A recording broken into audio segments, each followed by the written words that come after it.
साथियों, आज बात करेंगे महाराष्ट्र राजनीति की। महाराष्ट्र में अचानक औरंगजेब क्यों जिंदा हो गया, क्यों महाराष्ट्र के उप मुख्यमंत्री को कहना पड़ गया कि महाराष्ट्र में अचानक से औरंगजेब की औलादें पैदा हो गई हैं। इस तरह के बयान क्यों आ रहे हैं, साथ के साथ बात करेंगे विपक्ष ने इस मामले में क्या कहा, क्यों महाराष्ट्र की राज्य सरकार को विपक्ष कोस रहा है, और महाराष्ट्र के और मुंबई से 387 किलोमीटर दूर कोल्हापुर जिले में क्यों हिंदू संगठन उत्पात मचा रहे हैं। साथ के साथ जानेंगे औरंगजेब और शिवाजी महाराज की क्या इतिहास है, इसके बारे में भी थोड़ा सा मैं आपको आज बताऊंगा। तो साथियों, शुरू करते हैं।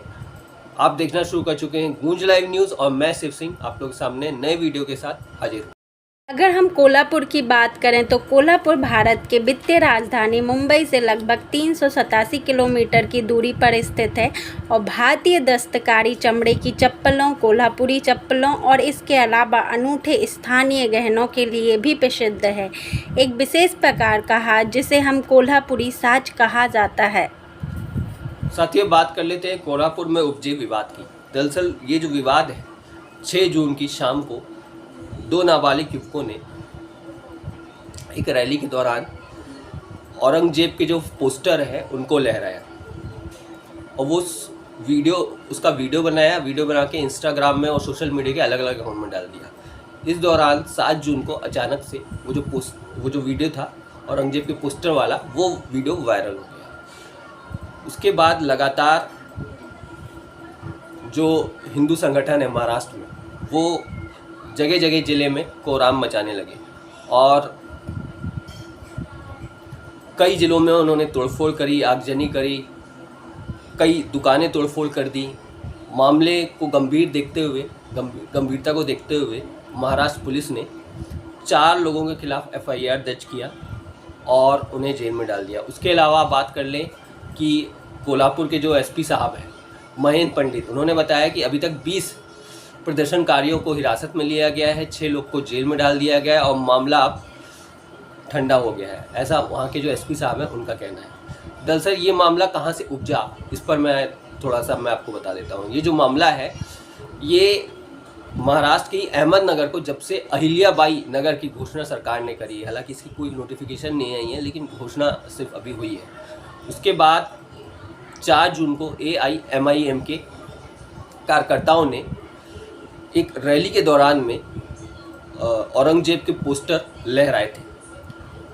उसके बाद 6 जून को 2 नाबालिग युवकों ने ये काम किया। इसके पहले भी लगातार इस तरह की चीज़ें होती रही हैं। दरअसल 3 से 4 बार ऐसा हुआ है कि जो युवक हैं, अलग अलग चाहे कार्यकर्ता हों AIMIM के या फिर युवक हैं जो औरंगजेब को अपना आइडियल मानते हैं, इस तरह की चीज़ें हो रही है। लेकिन सवाल ये है कि इस तरह की घटना जब शुरुआत में ही हुई थी, तुरंत पुलिस ने एक्शन क्यों नहीं लिया और पहले क्यों इस तरह की घटनाओं को तूल दिया गया। तो ये जवाब महाराष्ट्र सरकार को देना होगा। उसके अलावा अगर बात कर लें कि विपक्ष की, तो विपक्ष ने भी अलग अलग प्रतिक्रिया दी है। विपक्ष की बात कर लें, विपक्ष के जो NCP के जयंत पाटिल हैं, उन्होंने कहा है कि राज्य सरकार को कानून व्यवस्था बनाए रखने के लिए उचित कदम उठाने चाहिए। उसके अलावा शिवसेना उद्धव ठाकरे गुट के जो वहाँ उसकी तरफ से आया है बयान, राज्य सरकार दावे ऊंचे ऊंचे करती है मगर इस तरह की जब घटना सामने आती है तो सख्त कार्रवाई करने। साथ के साथ NCP के जो नेता हैं अजीत पवार, उनका कहना है कि शिवाजी के 350वां बरसी पर औरंगजेब की पोस्टर लहराना गलत है। हमारे महाराष्ट्र में ऐसा नहीं होना चाहिए। अगर बात कर लें महाराष्ट्र के डिप्टी CM ने कहा, देवेंद्र फडणवीस ने कहा, अगर राज्य में कोई औरंगजेब के पोस्टर लहराया तो उसके खिलाफ सख्त कदम उठाया जाएगा। इस देश और राज्य में हमारे पूज्य छत्रपति शिवाजी महाराज और छत्रपति संभाजी महाराज हैं। साथियों, अगर बात करते हैं इससे पहले की, तो इससे पहले 2022 में उत्तर प्रदेश के जिले आगरा में ताजमहल के बगल में एक म्यूज़ियम बन रहा था। वो म्यूज़ियम मुग़ल शासकों के लिए बनाया जा रहा था। उनकी मूर्तियाँ और उनके बारे में जानकारी वो म्यूज़ियम को देता था। उस वक्त 2022 में उत्तर प्रदेश के जो सीएम हैं योगी आदित्यनाथ, उनका बयान आया कि मुग़ल शासक हमारे हीरो नहीं हो सकते, हमारे जो नायक हैं वो शिवाजी हैं। तो बात कर लें उत्तर प्रदेश में, वहाँ भी बीजेपी है, महाराष्ट्र में भी बीजेपी महाराष्ट्र में भी है। तो इन राज्यों में एक प्रकार से ये बाइनरी बनाई जा रही है और लगातार विपक्ष का अगर बात कर ले सरकार पर हमला ये है कि जानबूझ करके वोट लेने के लिए इस प्रकार की साजिशें कराई जाती हैं और सरकार चुप रहती है, सरकार शांत रहती है। सरकार चाहती है कि किसी प्रकार से बस वोटों का ध्रुवीकरण हो। ये विपक्ष लगातार हमला कर रही है राज्य सरकार के ऊपर।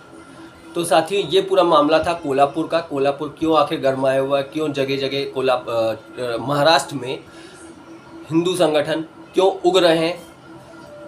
अब बात कर लेते हैं साथियों, शिवाजी महाराज और औरंगजेब का आपस में क्या रिलेशन रहा है, क्या संबंध रहा है। महाराष्ट्र की राजनीति में, महाराष्ट्र में शिवाजी का क्या महत्वपूर्ण है, क्यों शिवाजी महत्वपूर्ण है महाराष्ट्र में। महाराष्ट्र की राजनीति में आए दिन शिवाजी की बात होती है और भारत सिर्फ महाराष्ट्र की नहीं, जैसे मैंने अभी बताया हाल ही में कि उत्तर प्रदेश में शिवाजी को बहुत महत्वपूर्ण माना गया। आखिर क्यों शिवाजी इतना महत्वपूर्ण है राजनीति में, ये थोड़ा सा मैं आज रोशनी डालने के प्रयास करूँगा अपने इस वीडियो में। शिवाजी महाराज औरंगजेब के लिए बहुत बड़ा खतरा थे, बहुत बड़ा सरदर्द थे। ये बात औरंगजेब समझ चुका था। सन 1663 में शिवाजी महाराज ने शाइस्ता खां पर, पूना पर पहली बार हमला किया। 1664 में सूरत पर दूसरी बार हमला हुआ। ये हमला औरंगजेब सहन नहीं कर सका। औरंगजेब इस हमले को अपने ऊपर हमला समझा और जय सिंह को शिवाजी पर हमला करने के लिए भेजा। बदले में जय सिंह ने मराठों के कई किलों पर कब्जा कर लिया। 1665 में पोरबंदर की संधि हुई। ये संधि जय सिंह और शिवाजी के बीच की संधि कही जाती है। संधि के हिसाब से शिवाजी को अपने 23 किले मुगलों को सौंपने पड़े। बदले में शिवाजी ने एक खास बिंदु अपने लिए लिखवाया, जिसमें शिवाजी ने कहा कि मुगलों की तरफ से लड़ने के लिए बाध्य नहीं थे, उन्हें मुग़ल दरबार में पेश होने के लिए मजबूर नहीं किया जा सकता। औरंगजेब को ये सहन नहीं था। औरंगजेब किसी भी तरीके से शिवाजी को अपने झुकाना चाहते थे। औरंगजेब ने पहले शिवाजी को दरबार में पेश होने के लिए न्योता भेजा, जिसे शिवाजी ने खारिज कर दिया। बाद में औरंगजेब को एक चाल सूझी। औरंगजेब ने एक खत भेजकर कहा, आपको बतौर शाही सम्मान आगरे का न्योता दिया जाता है। मन में बिना संकोच रखे आप यहाँ आएँ। 9 मई 1666 को शिवाजी आगरा पहुँचे।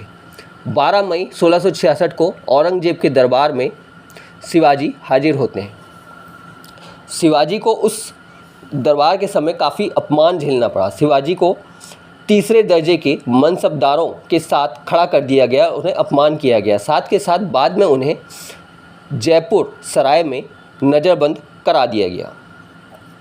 ये सब बात शिवाजी को पहले से ही अंदेशा था।